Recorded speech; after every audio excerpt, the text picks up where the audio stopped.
Hey peeps, this is Jorge from the Big Bang Podcast. Today I'm joined by Oscar Franco. He is an entrepreneur and selection director of Endeavor Mexico.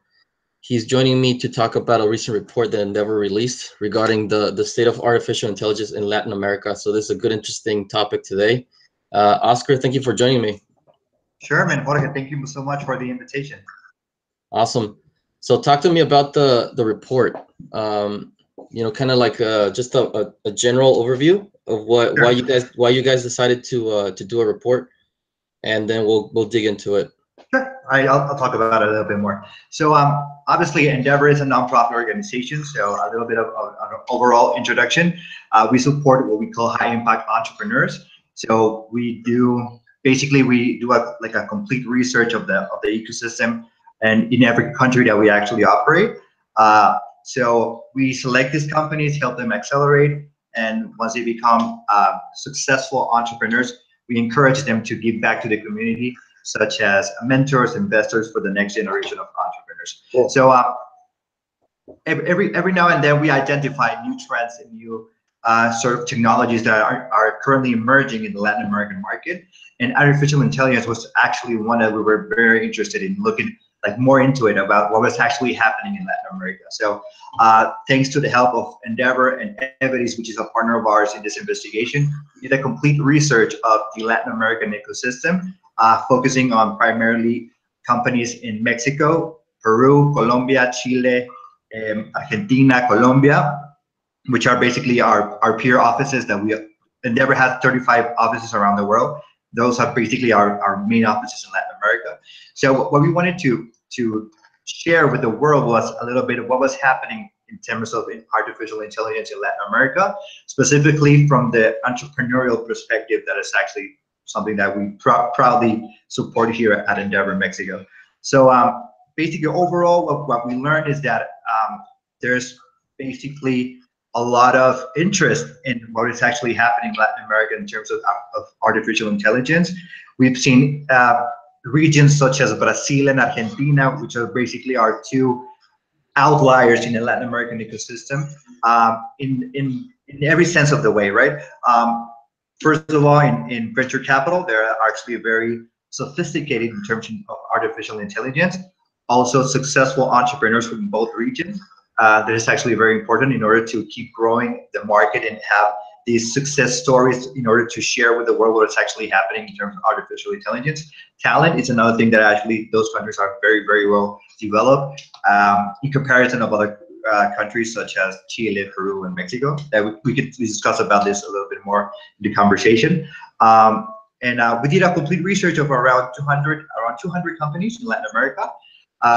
Some interesting findings were that the software as a service industry is primarily the biggest one in Latin America. There's other ones that are actually rising a little bit more, such as marketing, data, so on and so forth. But the main, close to 50% of all the artificial intelligence generated in Latin America is basically related to software as a service sort of companies. In particular, what they're actually doing in terms of helping these entrepreneurs or this ecosystem in terms of artificial intelligence, business intelligence is actually the primarily sector that has actually been supported in Latin America. So what this means is generating intelligence to support entrepreneurs to make better, smarter, and faster decisions in their daily business. So yeah, that's a little bit of an overview, but I mean, we can discuss this as much as you want to.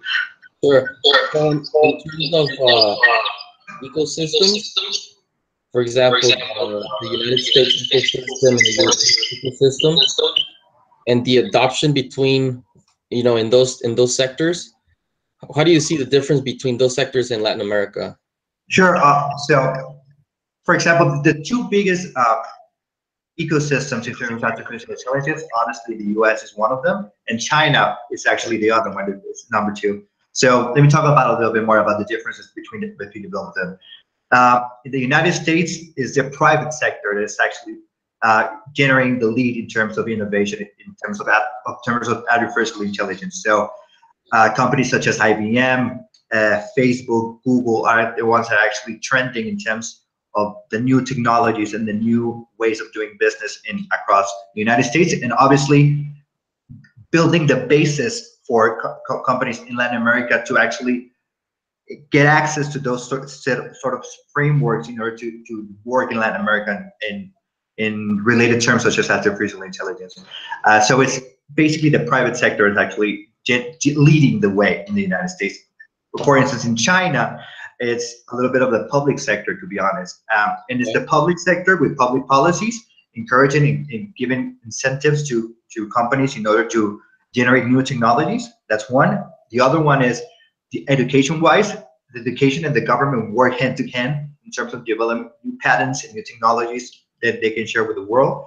And when you do that comparison, so in what is actually happening in Latin America, one of the biggest difference that we have is that the market, and what I mean the market is the consumers, which is basically the corporations, are not that well familiar with artificial intelligence. And that's actually one of the main reasons that the adoption in Latin America has taken a little bit longer than we might have seen in other regions.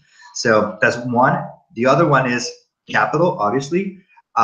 In terms of venture capital in different stages, such as seed capital, Series A, Series B, and so on, there's a lack of knowledge also in that industry on how to evaluate and how to direct invest money in this sort of terms of companies. The other one is talent. Obviously, in Latin America, and I mean, I'm sure you know this, Jorge, but if you're actually good in terms of programming or computer science, one of the main things that you might end up doing is go to work in the United States. Yeah. So having to retain that talent in Latin America is very hard, also for the entrepreneurs. So yeah, that's actually probably the main three differences that I've seen from the US, China, and what has actually happened in Latin America. So yeah, so I just saw, I think it was yesterday, a tweet that said that some company in Silicon Valley was paying upwards of $4 million a year for AI experts. I mean, yeah. I had heard different numbers, but I saw this yesterday. Obviously, nobody in Latin America is going to pay $4 million to somebody. No, in Latin America, those guys in the Silicon Valley are actually earning as much as professional athletes are earning in the United States. So I think we did this. You can look it up in our investigation, but there's close to 300,000 artificial intelligence experts around the world, and the demand for this sort of expertise is around 10 million experts or someone like that. So obviously, there's a high demand for this sort of expertise in the ecosystem, but there's a lack of it. And if you're good at it, you end up going to work for a big corporation in the United States. Yeah. So there's I just mentioned something interesting, which is that in the U.S., it's the private sector that is driving it. Yeah. I'm guessing you're talking about the frameworks, which in this case is the TensorFlow, the TensorFlow, Google framework, the Microsoft Cognitive Services, all these things. So basically, what you're saying is that the heavy lifting is being done in the U.S. and then Latin America is basically using these tools to build new applications that take advantage of those capabilities. So the research that we did, we found out that around 40% of the AI companies in Latin America are actually developing their own artificial intelligence, which is something very encouraging to hear. But the other 60%, or close to 60%, are actually using those frameworks in order to make better decisions in their businesses. So I mean, maybe this is not in the report. I don't remember seeing it. Are you familiar with the level of focus between either the 40% and the 60%? Like which way are they going in terms of markets or solutions, specific solutions that they're going after? Either if I'm developing my own solution versus me using Microsoft Cognitive Services, in what direction they're going? Yeah, I mean, No, we don't include that in the report, but my sense is that if you're actually doing your own artificial intelligence, it gives you the opportunity to be more flexible with your end consumer. So Yeah. I think that's actually why those companies are having that approach to actually penetrate the market. But I mean, don't get me wrong, if you're starting to use artificial intelligence using those sort of frameworks, I mean, you're going the right path for sure. Yeah. Now, do you have a sense of, I mean, in general, the one of the main obstacles, of course, to adoption is the education, right? So, in this case, like the market doesn't really understand these things. Uh-huh. I mean, I can vouch for that because we're here and we're dealing with it. Exactly. Part of the challenge. Now, if there is, You're not alone, okay? You're not alone. I know. Now, there are some breakthroughs. I mean, there have to be some breakthroughs.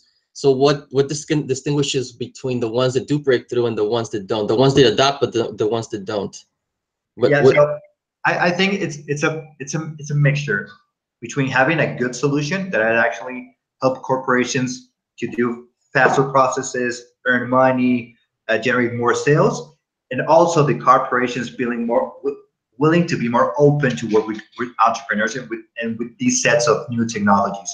I don't think it's nothing in particular that the corporations or the entrepreneur needs to do. I think it's probably this sort of set in between of leveraging a little bit of both ways in order to pursue this goal. So, and I'll share this with listeners from Latin America if they are listening. The main obstacle that we've noted as a company here is they want something that's already done. So it's like a finished product. They don't want to experiment. They don't want to go through a stage where I call it the adaptation stage. So they want something that's already been proven, and they are not just the first one. So everybody's afraid to be the first one. The ones that have been successful in our case are the ones who are more innovation prone. So they adopt. They're easier to adopt, and simply because they have a different culture internally. They'll see this as as an advantage, more so than a cost. Because typically the ones who see this as a cost are the ones who are more, that's a big blocker. Like they don't know they don't understand how to turn what they perceive cost into an advantage. If you're not actually like seeing the big picture in terms of artificial intelligence, then you're not the right fit for this set of products. Yeah. Now in Latin America, is because you guys separate different countries, Mexico being one of them. Is Mexico behind or ahead of the other ones? I think we're basically sort of in the middle, to be honest. There's clear two outliers, I'm not gonna lie, which is Brazil and Argentina. But in terms of Chile, Peru, Colombia, I think we can be right in the middle with them, to be honest. Yeah. So what do you think what do you think Brazil and Argentina are higher up or more advanced? I mean, not only in artificial intelligence, but in terms of entrepreneurial ecosystems, I think they are way more developed than here in Mexico. In plenty of senses, in terms of capital, in terms of success stories of entrepreneurs, in terms of the education level and how the education system is actually preparing this new generation of engineers or whatever you name it, whatever profession they want to accomplish in life, to the new trends of technology that the actual market is actually needing or is actually looking for the future. So I think that's one of probably one of the main reasons, and also the ecosystem as a whole, as we were discussing about these potential clients, they're actually more open and more aware of artificial intelligence. So this connection between the entrepreneurial ecosystem and the corporations has been more seamlessly in comparison to other regions in Latin America. I would also think, I mean, I've talked to a few people from Brazil and Argentina. Actually, I last year I talked to a guy who's running. He's probably on the I don't know if his company is on the report or you guys interviewed him. He's part of the. He was funded by Wayra, and they have this chatbot company, and he's based in Argentina, and he was telling me about it's Aibo, then. Aibo. Aibo? Martin from Aibo. No. Yeah, I'm pretty sure it's him. It's actually one of the biggest chatbot companies in Argentina. Yeah.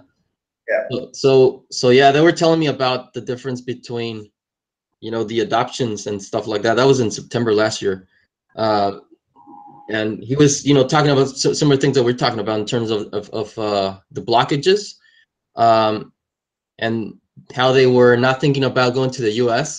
simply because it's full. Yeah. And also the having having to develop the talent, and also having the capability of attracting the talent. Exactly. Because this is very, very high end stuff. I mean, a lot of people don't understand what it requires, and it's very high end stuff. Yeah.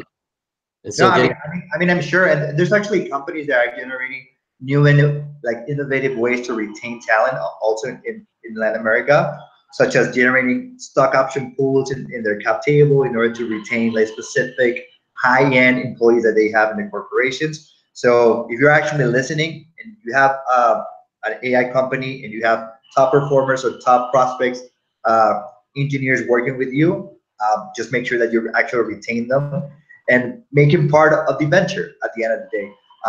And make them part of the venture, not only for the early stages, but for whatever big picture you guys are viewing as the end goal. Yeah, I encourage you guys to do that also. Cool. Now, how do you see, or what do you think could be learned from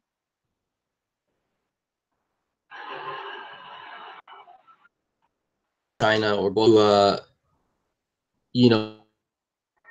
system that's more towards the new technologies? I'm sorry, I didn't catch that question. I think it's something about the internet. But yeah, so what do you think can be gleaned, can we learn from China or the US or both, as to how to create an ecosystem that's more adapted towards these new technologies? Sure. I mean, one of the main things that we actually need to understand, in comparison of countries such as the US and China, is that we're actually not on the same level, and that is actually a nice thing. If you want to develop a product that is basically some sort of copycat of a model that is being successful in the States or in China, and you're actually trying to apply it in Mexico or Latin America, I'm pretty sure it's not going to work, because we're not as developed as those countries are, and maybe the solution of where you're actually, or the value proposition that your company has, maybe has not the right fit in terms of what the market in Mexico or Latin America is actually needed. So just make sure that your technology can approach a clear problem in Mexico that is easy to understand, obviously, that could generate a little bit more money or reduce cost for the corporation. And we are actually in that direction working on. I'm pretty sure that you can end up escalating a little bit more in your technology in order to generate more contact with this entrepreneurial or a corporation ecosystem also in Mexico. So yeah, that's one of it. And the other thing is we need to make sure that as a country, we are able to retain more talent.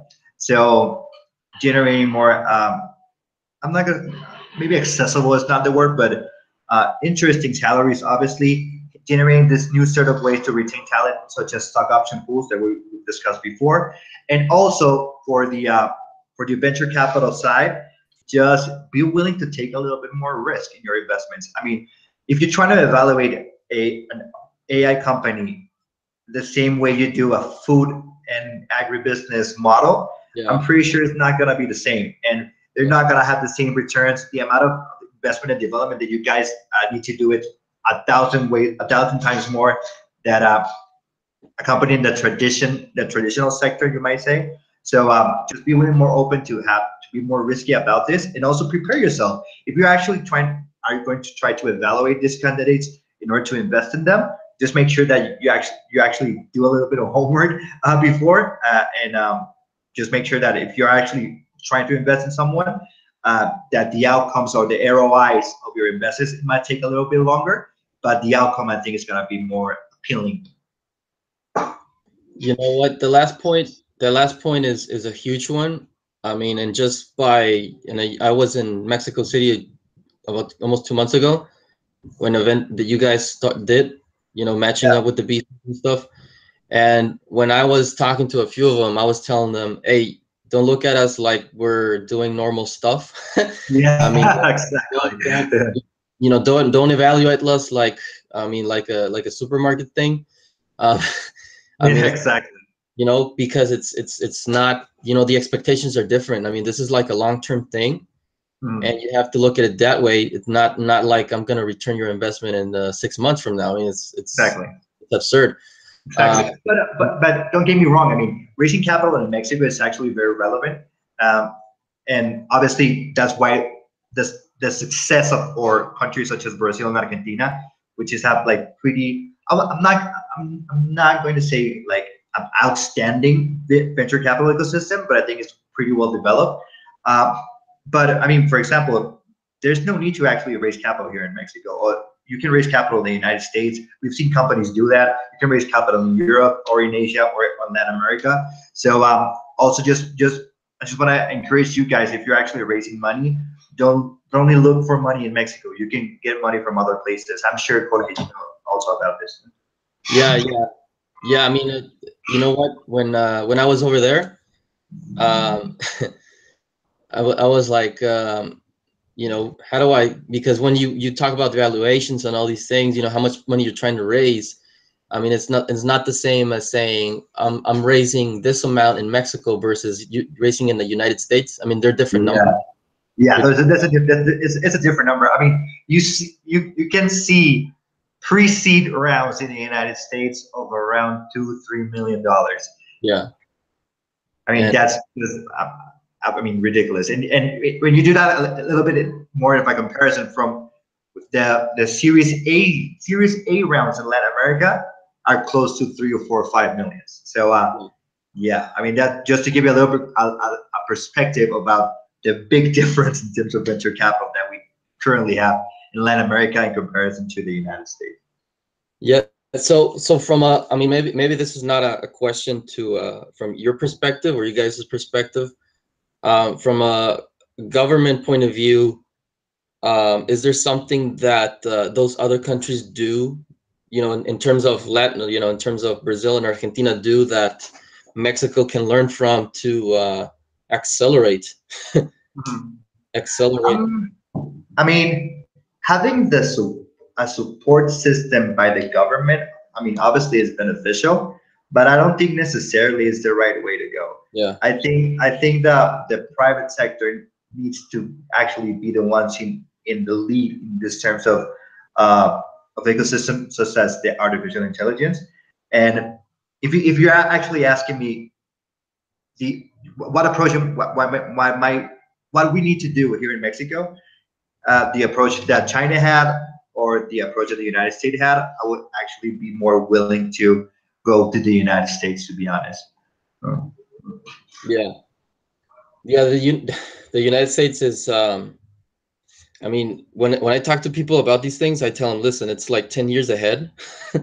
And China is they're trying to go 20 years forward in 2 years. Yeah.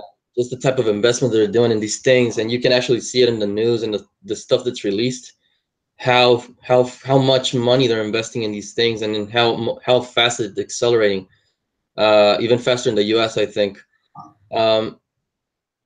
So let me see what I have another question here for you. So I'm just curious. Okay, what about what has been your experience in terms of not only working with these corporations in order to introduce your product, but more in terms of raising capital? Has it been more successful with foreign investors than investors in Latin America, or? Yeah. So my experience with the ones in Latin America versus the ones in this case the U.S. I've dealt that more with the U.S. All It right. is it's smarts, Yeah. just being aware of more things. Also, the global perspective, the type of questions that they ask. Yeah, So, that's so right. so for example, what we do here, um, the type of questions that I've received while visiting, New York, San Francisco, even Los Angeles, the type of questions that I've gotten versus my trip for, Mexico City a few months ago, it's two Completely different, different. it's two different worlds. It's two different worlds. It's over there I have to do less explain, they get down to the technical stuff. Uh-huh. Over here, it's if anybody asks me for technical stuff, I haven't heard it yet. Yeah, yeah. I mean, it's true. It's true. I mean, I think, in terms of like the funding side, what I've seen is I don't know if in Mexico, if you know more about this than I do. You know how in the U.S. and if you go specifically to different locations in the U.S. like Silicon Valley versus New York and then Boston and even Los Angeles, it's different ecosystems and they Yeah. kind of congregate around different topics and industries. Um, I don't think that's the case in Mexico yet. No. um, so you have people of all backgrounds trying to fund technology, whereas they never done anything technology, so they don't understand it. uh, Yeah. we're speaking different languages.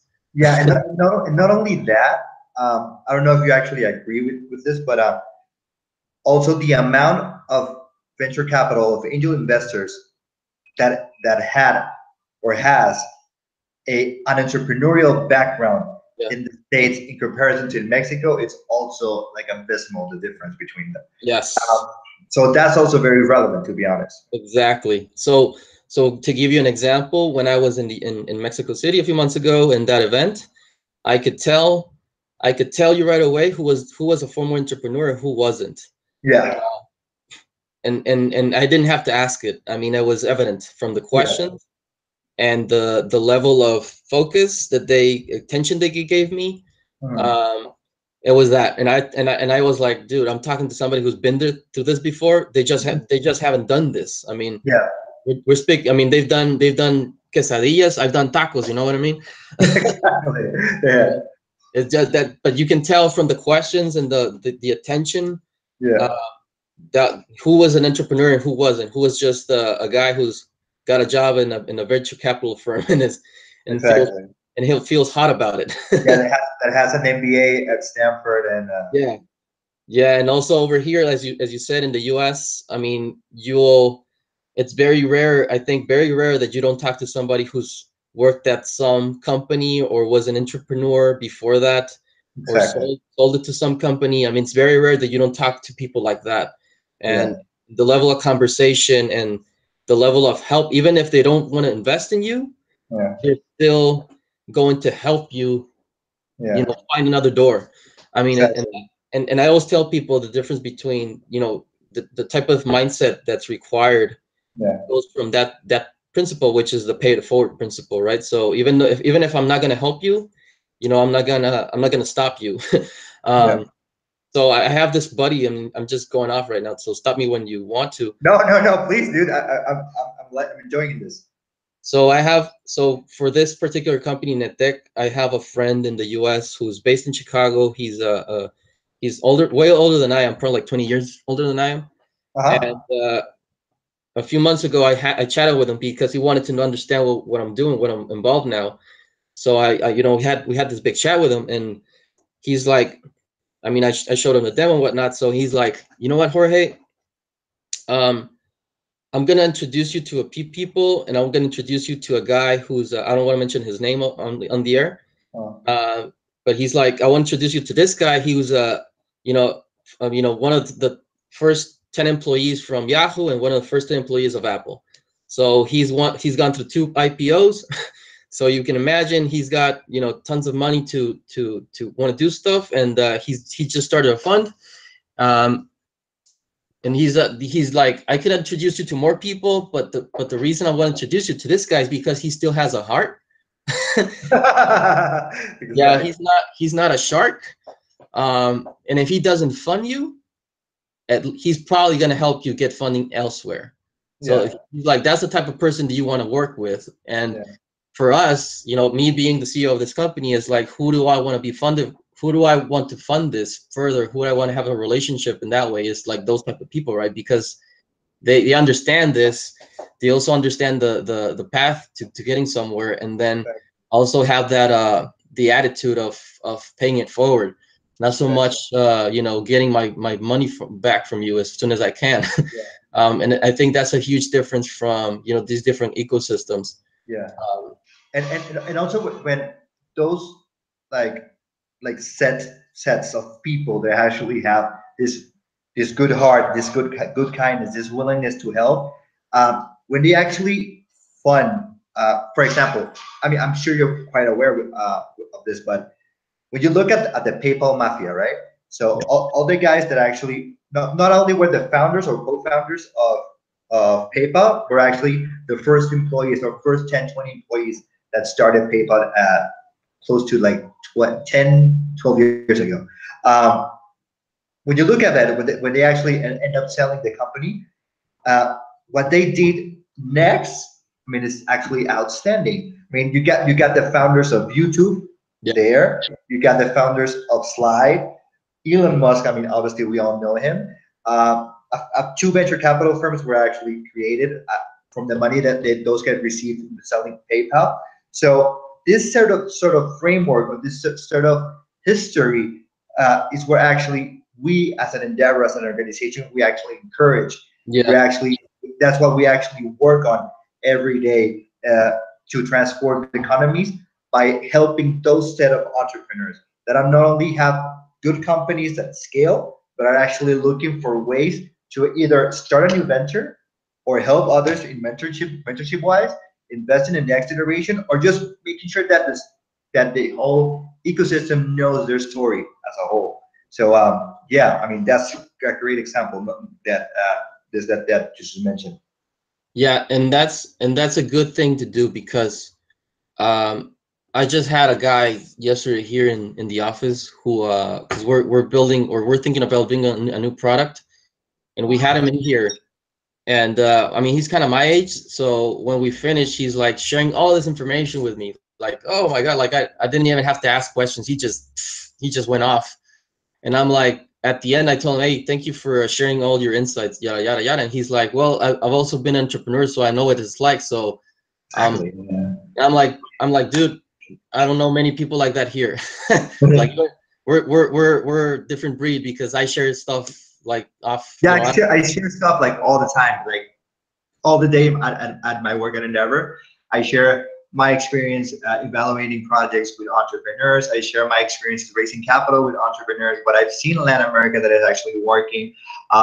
Also, the context that I have. If I know someone that knows someone that actually help you out Yeah, with any specific topic that you might have, I'm going to introduce him to him because I mean that's actually the way to go in terms of if you actually want to create an entrepreneurial ecosystem, that's the way to go. And you mentioned Silicon Valley, but you can look in Buenos Aires, you can look in Israel, you can look in Boston, you can look in Miami. I mean, every Turkey even. I mean, there's plenty of places that you might not be so familiar, but have that actually have pretty decent entrepreneurial ecosystem. yeah. My God, man. I mean, we still have a lot of ways to go, but it's like people like you guys, what you guys do, and then inspiring other entrepreneurs to do the same, you know, pay it forward.